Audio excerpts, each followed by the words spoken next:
Welcome, ladies and gentlemen, to this community showdown between the Wood Elves and Tzeentch. It's going to be the Sisters of Twilight facing off against a Tzeentch Sorcerer Lord, I would imagine, coming in with a couple Chosen, as well as the big Severed Claw ROR. Pretty fun stuff for sure. We got a combination of Way Watchers and Deepwood Scouts for the Wood Elves. I do like the Deepwood Scouts with the Swift Shiver Shards. The fact that they do magic damage can't be very pertinent against Tzeentch. Obviously has a lot of demonic entities, so having that 20% bonus damage against them is not bad at all. Now for the Chosen, I suppose they're silver shielded, so they're durable against missiles. On top of that, they do magic damage also, which is, has some relevance against Wood Elves with their tree spirit units like the Dryads. They are obviously physical resist units who will be taking, their full damage against magic damage. So, Force is going to be moving up. We talked about the armies a little bit. Tzeentch does also have a couple of Chaos Furies lurking in the shadows. Of course, anytime you're going to be going after a very elusive Wood Elf army, having some mobility to chase down the archers is very good. And, this is one of the few matchups in which if you guys are, living out that power fantasy in your life about bringing a bunch of Chaos Knights in a game, Wood Elves is the matchup in which Chaos Knights actually can be decent.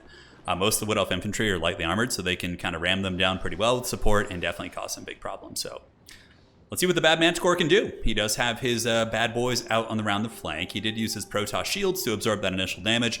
And we'll do a little bit of fast forwarding here while the players kind of jockey for position and get their armies ready to go. Oh, look at that. We got the big high view up here on the tower. That was actually kind of cool.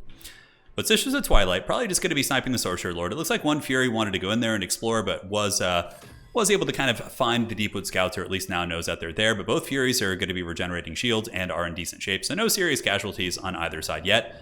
And it looks like Tzeentch playing a very, very cautious game, waiting for the objectives to open up before moving out, which is a tactic you see quite a bit, simply for folks who want to, make sure their army takes the minimum amount of damage possible on the approach to the objectives. Because if you're sacrificing your army to being shot at while the objectives are closed, I feel like you're obviously missing out a little bit. So Furies do land here.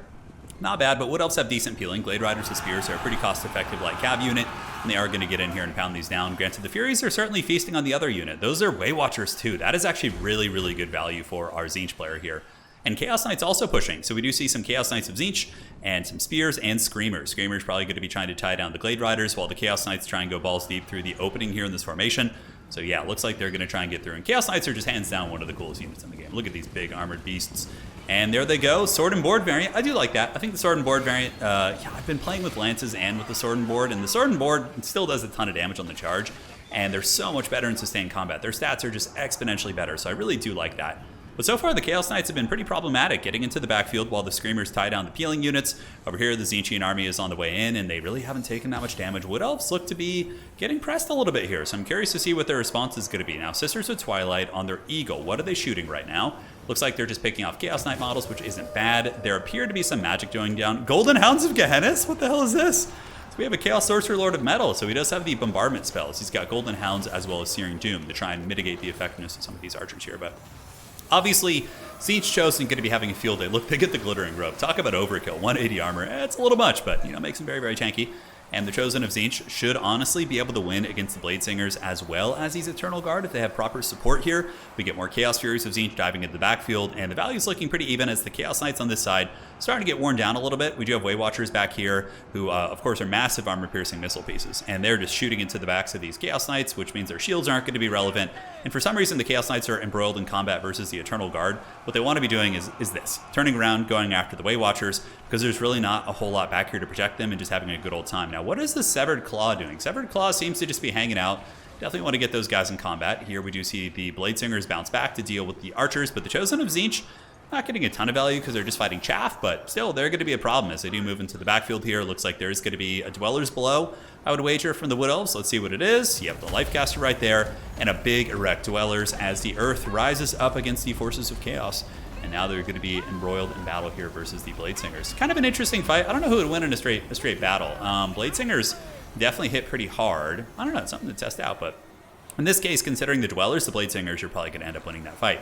Now, on the other side, we do see the Sisters shooting into the back of some of these Tzeentchian monsters, and the Severed Claw trying to fight, backed up by Blues. And the Sorcerer Lord, the back objective, is actually owned by Tzeentch. So Tzeentch has taken the back objective and the front objective, but it looks like their home objective, or am I just totally turned around right here? I think I'm turned around. Yeah, so Tzeentch is just holding on to a double cap. So they have objective 2, they have objective 3. Wood Elves do have a lot of spears here, but the Marauders honestly should be fine. Although Dryads are pressing in, we see some Flamers of Tzeentch being brought out. Probably a little bit obstructed here, which they're one of those units that gets obstructed pretty easily. But, I mean, in theory, they counter Dryads pretty well if they can shoot from a distance because of their fire damage. But I do like the Sisters of Twilight maneuvering over from that other battle and diving in here and going after the Flamers of Tzeentch. Just shutting down that range unit. And what is the Tzeentchian response going to be? More Marauder Spears. Not a bad idea, but they will lose out the Dryads and not trade super well there. So this could get a little bit scary as the Wood Elves seem to be getting that momentum back. Granted, he's a little bit behind in value, but you have to remember he does have a life caster, so that is a variable to be taken into account. Bladesingers here, they are having a pit fight with those Chosen of Tzeentch, but the Chosen of Tzeentch look to be on death's bed, but they do get some reinforcements from 26 Chaos Knights with the rear charge, who might be able to make a bit of a difference here.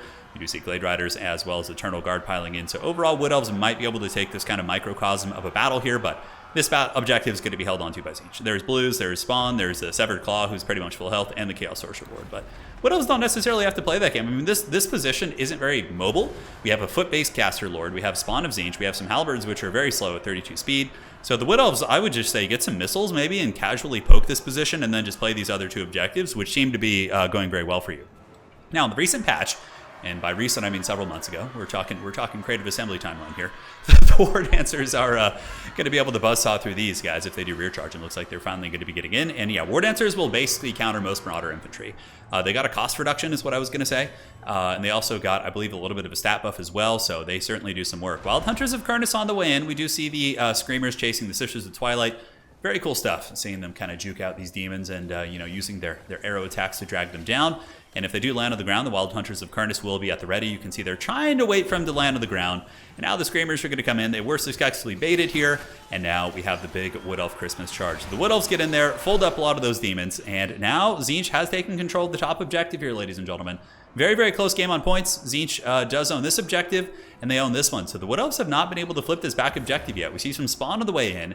And the Dryads, despite being really beat up, trading quite well, but they will lose this fight just due to numbers, 94 against 44. And Marauders, honestly, they do magic damage because they're Tzeentchian, so they do get that 20% extra damage against Dryads, which is very, very pertinent. But Wild Hunters of Kurnus sitting in the backfield, this objective being fought on by some Spears as well as Dryads, but again, Tzeentch is going to be taking the wheel on this one, holding down that point. As the Wood Elves, what reinforcements are we going to see? Bladesingers once again coming out, so we're going to be seeing the elite reinforcements, as on the top side, we see the Spawn of Tzeentch moving over. Spawn stacked with Spears is pretty good. Spawn are very good against infantry, and Spears can kind of fend off many of the things that, we're going to mess with Spawn. But with the War Dancers and the Dryads here, and another unit of Eternal Guard coming in to support multiple units actually, and the capture weight from the Spellsinger, this objective should go to the Wood Elves. They just have an overwhelming amount of capture weight here, and I think they're going to win this fight. Now, what is the Tzeentch response going to be? Is Tzeentch going to go for the back objective? They're going to go for one. They're going to go for two right here. They certainly have some decent options, but the Wild Hunters of Kurnus stand at the ready to just absolutely punish any overextending Spawn. So right now, if those Wild Hunters just get a full charge on these Spawn, it looks like a little bit of a lapse in micro there, but you could really punish those. And the Bladesingers will annihilate the Severed Claw. It is not going to be a pretty fight, but it looks like the Wood Elves are actually just going to go for the back cap. I love it. Taking advantage of the mobility. A lot of people are kind of down on the Wood Elves in the meta. They are a very hard faction to play. Very, very tough to play. But certainly can be rewarding when you get that mobility working out and you're able to kind of snipe high value targets. But yeah, going for the cap here, I do dig this. I think it's pretty cool. Sending in the Bladesingers to fight. It's a little bit tricky because they are against Spawn. And it looks like the Severed Claws could be moving for the back objective. And what will the Wood Elf response be? Current resources for Nerexa here is 853 and 1300 for the Bad Manticore, as we do see the Chosen of Tzeentch getting sandwiched here, and the Wood Elves do have a massive capture weight advantage. Wild Hunters of Kurnus will be able to finish the job. They're not like an anti-infantry unit, but they're still Wild Riders who have bonus for large, and Wild Riders are good against infantry, but they're not like Terminators, like armor-piercing anti-infantry. But here comes the Halberds, Severed Claw, good capture weight. They are, of course, an infantry unit. But the Wood Elves going to be flipping the other objective. Currently, Wood Elves are up in points. We have 739 to 594 at the moment. We get more Spears moving in. And on the backside, it is going to be more chunky Chaos Knights. So how'd the Chaos Knights do in their previous life? They do have 2 chevrons, and they have 2,000 value. So these Chaos Knights in their first run on the battlefield were able to pay for themselves and exceed that a little bit by dragging down some of those missile units. So Tzeentch does take the back objective, but the Wood Elf mobility choosing not to fight Tzeentch head up. Granted, I do think that with the Bladesingers and the Wild Hunters of Kurnus sandwiching that position, I think they could have won that fight. The Bladesingers here do end up getting routed by the Spawn. And now we do see some cavalry coming in. The Glade Riders. Glade Riders going to be providing 3 capture weight against the current 8 we have right now for Tzeentch. So Tzeentch is going to have 5 plus 3 from the Chaos Sorcerer. Some Eternal Guard on their way in. And, Tzeentch is looking to try and wrestle its back objective. Eternal Guard might be able to finish off the Spawn here. Chaos Knights able to thunder in there. So this is a really, really knockdown, drag-out game where the players are really just swinging the objectives back and forth and fighting tooth and nail for these points. So here comes the Chaos Sorcerer Lord with the Severed Claw. These guys, nobody wants to fight them. Big and scary. Don't blame them. Only 240 value, but certainly going to be accruing a little bit more as they tear into the Glade Riders. You're going to be pretty awful in combat against him. Eternal Guard won't do badly here. And, oh, is that going to be a Searing Doom, maybe? Looks like a Searing Doom is going to be cast. And does he actually have his staff still? No way. He saved the Chaos Spawn summon that long. It only has one charge, the Scepter of Change, and he saved it. Talk about discipline, jeez. So suddenly he might be able to actually win this fight. We'll have to see. Wild Hunters of Kurnus going to be battling Chaos Knights. Chaos Knights should trade very well there. Assuming they issue the charge order, they're going to be able to just really, really do well here. Wild Hunters of Kurnus are anti-large, but they themselves do not have a ton of armor piercing. So against, 120 armor unit, you can see the Wild Hunters are getting folded despite the fact that the Sisters of Twilight are here. Chaos should win a head-up fight when it comes to like heavy cavalry engaging, right? But the Wood Elves are just so much faster, 85 against 70 speed. So it's a little bit of a trade-off here, but choosing to take that trade, as we do see the Bald Mant score, the dreaded Tzeentch player is going to be coming up in value. This objective is owned by Tzeentch. Back objective owned by Tzeentch. And how are the Wood Elves going to maintain this? It's getting very, very scary here. Dryads coming out as well as Eternal Guard, and these Eternal Guard trying to fight the Severed Claw. But dude, they can't even get through the shields of the Severed Claw. The 52 melee defense holding really, really firm against the 27 melee attack on the Eternal Guard, which certainly makes sense. I mean, the elite unit should perform like that. A little bit of a sneaky on the other side. We see some Blade Singers as well as some Glade Riders looking to do a little bit of a back cap once again. And the Wild Hunters of Kurnus not doing bad in sustained combat because they got the regrowth. Okay, so they got a regrowth, and that was able to heal a lot of the DPS from these Chaos Knights, but the Chaos Knights being sword and board will do very well in sustained combat. And now we see some demons making their way to the back objective to try and secure this. So we see some pink cores and some blues going to be getting sandwiched by a bunch of cav here, which will be pretty cost effective. They do not want to be taking those type of charges. But will the Wood Elves be able to get their back objective back? Going to be very scary. Severed Claws going balls deep. 180 armor from the Glittering Robe. What cool stuff. We're seeing some really interesting play from these two players, which I'm enjoying quite a bit. So Demons, how are they holding up? Blues aren't bad in combat. Pinks are decent also. They do have a 22-26. They're probably going to be able to fight off a lot of the skirmish cav. We do see the Sisters of Twilight making their way over here. And Tzeentch owns 2 objectives right now.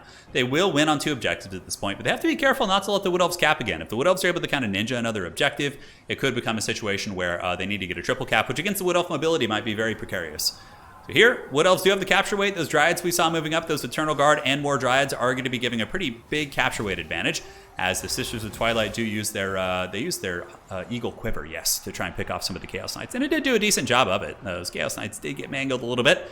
And this objective is going to be flipping back to the Wood Elves, and more Wild Riders have returned. So we're seeing the Wood Elf mobility, kind of carry them in this game. Tzeentch is ahead on army value.